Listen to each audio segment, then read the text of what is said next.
সামরিক সক্ষমতা বৃদ্ধির অংশ হিসেবে এবার মৌজ শ্রেণীর বিধ্বংসী যুদ্ধজাহাজ শাহান্দে আধুনিক আকাশ প্রতিরক্ষা ব্যবস্থা যুক্ত করেছে ইরানের নৌবাহিনী। ইরানি সংবাদ মাধ্যম তাসনিম জানিয়েছে এ তথ্য। জাহাজটিতে যুক্ত হচ্ছে দুইটি গুরুত্বপূর্ণ আকাশ প্রতিরক্ষা ব্যবস্থা, সায়েদ 3 এবং নাব্বাব। 2024 সালের জুলাই মাসে শাহান্দ মেরামতের সময় বন্দর আব্বাসে ডুবে গিয়েছিল, কারণ শ্যাফট অপসারণ করার পর জাহাজে পানি ঢুকে পড়ে।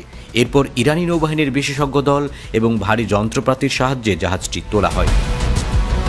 নৌবাহিনীর প্রধান রিয়ার অ্যাডমিরাল শাহরাম ইরানি জানিয়েছেন, মেরামতের সময় দুর্ঘটনায় ডুবে যাওয়ার পর মাত্র 10 দিনের মধ্যে শাহান্দকে উদ্ধার করে আবারও সচল করা হয়েছে, যেখানে সাধারণত এ ধরনের উদ্ধার কাজে কয়েক মাস সময় লাগে। এখন এই জাহাজে 3 ধরনের মোট 12টি ক্ষেপণাস্ত্র থাকবে।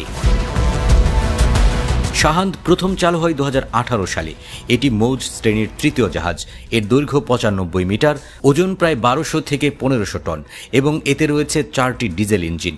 এটি সর্বোচ্চ 30 নট গতিতে চলতে পারে এবং লজিস্টিক সহায়তা থাকলে একটানা 150 দিন সাগরে থাকতে পারে।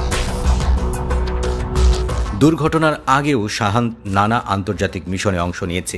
2021 সালে এটি মাকরান জাহাজের সঙ্গে আটলান্টিক মহাসাগরে 133 দিনের অভিযান চালিয়েছিল। সে সময় তারা বিভিন্ন সাগর এবং প্রণালী পেরিয়ে রাশিয়ায় নৌ দিবসে অংশ নেয়। শাহান্দ উত্তর ভারত মহাসাগরেও সক্রিয় ছিল এবং যৌথ মহড়ায় অংশ নিয়েছিল। দুর্ঘটনার আগে শাহান্দে ছিল একটি 76 মিলিমিটার কামান, কামান্দ CIWS 30 মিলিমিটার ও 20 মিলিমিটার কামান, 12.7 মিলিমিটার ভারী মেশিনগান, 8টি কাদের অ্যান্টিশিপ মিসাইল, 4টি মেহরাব স্যাম, 2টি 3 নল বিশিষ্ট টর্পেডো লঞ্চার এবং একটি হেলিকপ্টার ডেক। এছাড়াও এতে আধুনিক রাডার ও ইলেকট্রনিক প্রতিরক্ষা ব্যবস্থা রয়েছে। জাহাজটির ডিজাইন এমনভাবে করা হয়েছে যাতে সহজেই নজরদারি রাডার ফাঁকি দিতে পারে এটি।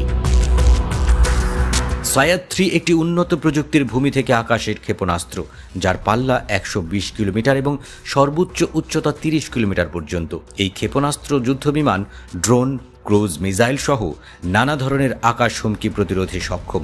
এটি খোরদাদ 15, তালাশ 3 এবং বাভাব 373 এর মতো আধুনিক প্রতিরক্ষা ব্যবস্থার সঙ্গেও কাজ করতে পারে। অন্যদিকে নাব্বাব হল জুবিন নামের ক্ষেপণাস্ত্র ব্যবস্থার নৌ সংস্করণ। এতে রয়েছে নিজস্ব রাডার, কমান্ড সিস্টেম এবং উল্লম্ব ক্ষেপণাস্ত্র লঞ্চার। নাব্বাব একসঙ্গে 100টি লক্ষ্যবস্তু শনাক্ত করতে পারে এবং 8টি লক্ষ্যবস্তুর উপর একযোগে আঘাত হানতে সক্ষম। এর এঙ্গেজমেন্ট রেঞ্জ 15 থেকে 25 কিলোমিটার পর্যন্ত। এই ব্যবস্থা হেলিকপ্টার, ড্রোন ও নিচু দিয়ে উড়ে আসা বিমান প্রতিহত করতে পারে। নৌবাহিনীর ঘোষণায় বলা হয়েছে, ভবিষ্যতে শাহান্দ ছাড়াও তেফতানের মতো অন্যান্য মৌজ শ্রেণীর জাহাজও নাব্বাব যুক্ত করা হবে। এমনকি তেফতানের নির্মাণাধীন ছবিতেও এই ক্ষেপণাস্ত্র ব্যবস্থার উপস্থিতি দেখা গেছে। সাম্প্রতিক এই আধুনিকায়ন শুধু শাহান্দের নয়, বরং ইরানের নৌবাহিনীর সামগ্রিক প্রতিরক্ষা সক্ষমতাকে আরও শক্তিশালী করে তুলবে বলে মনে করছে বিশ্লেষকরা।